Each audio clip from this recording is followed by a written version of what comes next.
자, 여러분, 성경을 딱 폈는데 역대기상이 나왔다 하면 뭐가 제일 먼저 떠오르세요? 아마 많은 분들이 그 끝도 없이 이어지는 이름들, 그 족보부터 생각하실 거예요. 9장이나 되니까요. 솔직히 좀 지루하게 느껴질 수도 있죠. 하지만 만약에 그 이름들 속에 한민족의 무너진 자존감을 회복시키고 미래의 희망을 심어주는 거대한 드라마가 숨어 있다면 어떨까요?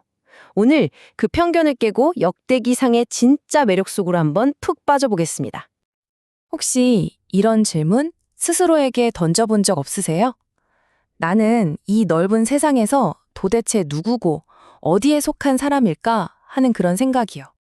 상상 한번 해보세요. 수천 년 전, 70년이라는 긴 시간 동안 남의 나라에서 포로로 살다가 겨우 고향 땅으로 돌아온 이스라엘 백성들이 있었습니다. 모든 게 폐허가 됐죠. 성전도 무너졌고 나라도 사라졌어요.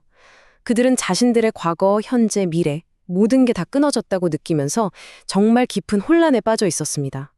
바로 그 질문, 우리는 이제 누구인가를 던지면서요.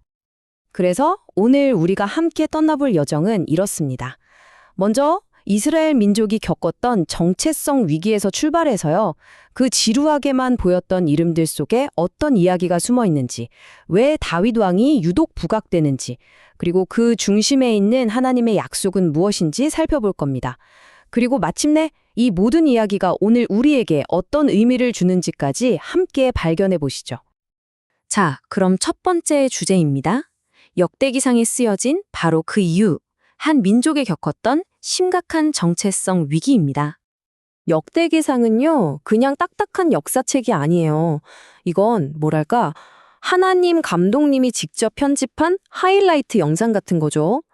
절망에 빠진 백성들 어깨를 툭툭 치면서 얘들아, 너희는 실패한 민족이 아니야. 너희는 하나님의 이 위대한 이야기에서 여전히 주인공이야 라고 말해주는 희망을 주기 위해 쓰인 아주 특별한 책입니다. 자, 이제 책의 전반부, 바로 그 악명 높은 족보로 넘어가 보겠습니다.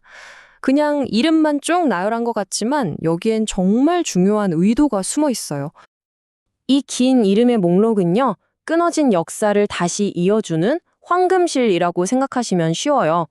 포로 생활 때문에 뿌리가 뽑혔다고 생각했던 백성들에게 아니야, 봐봐.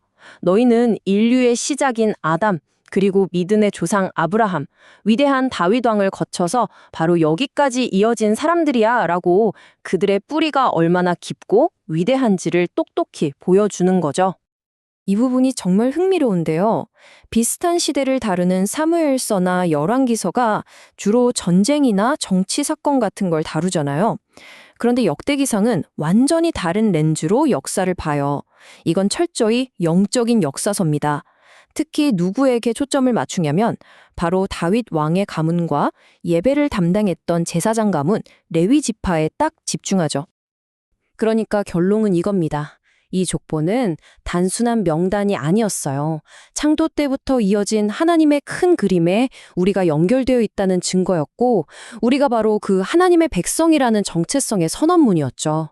그리고 다윗과 제사장 가문을 통해 희망이 계속 이어지고 있다는 약속의 증표이기도 했습니다. 너희는 그냥 포로 생활하다가 돌아온 사람들이 아니야 라는 강력한 외침이었던 거예요. 좋습니다. 이제 책의 후반부로 넘어왔습니다.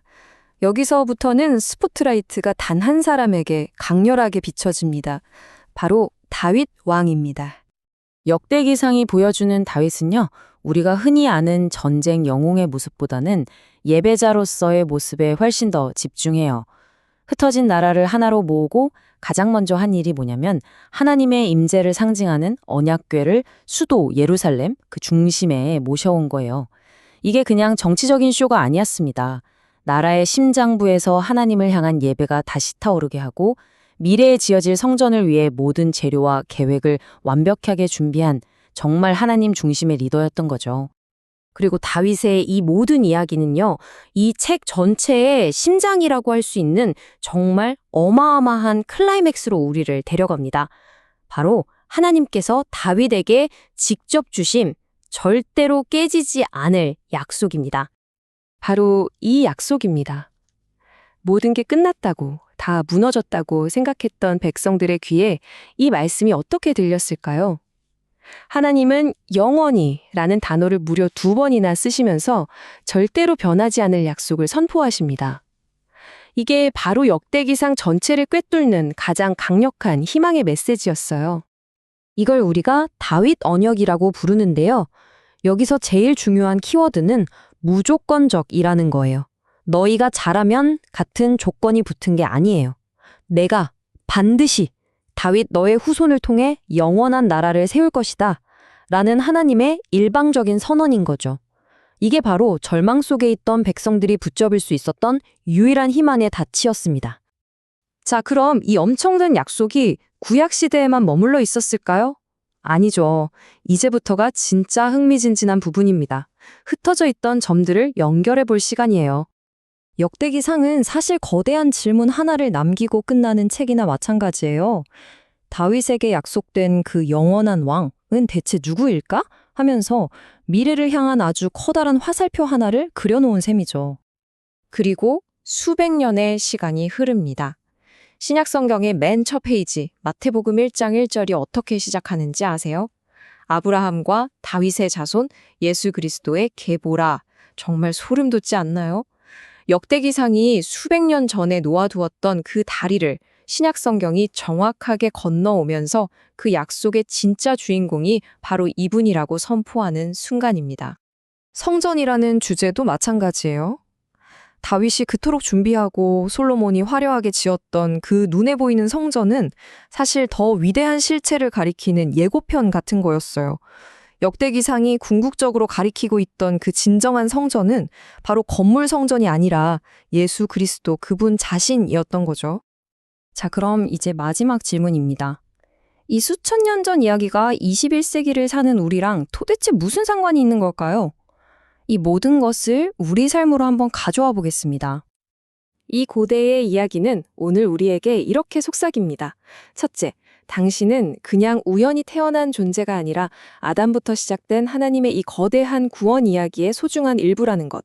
둘째, 다윗처럼 하나님을 예배하는 것을 삶의 중심에 둘 때 우리 삶의 진정한 목적과 방향을 찾게 된다는 것. 셋째, 다윗에게 하신 약속을 예수님을 통해 완벽하게 이루신 하나님은 오늘 당신에게 하신 약속도 반드시 지키실 신실한 분이라는 것. 그리고 마지막으로 가장 큰 위로는 이겁니다.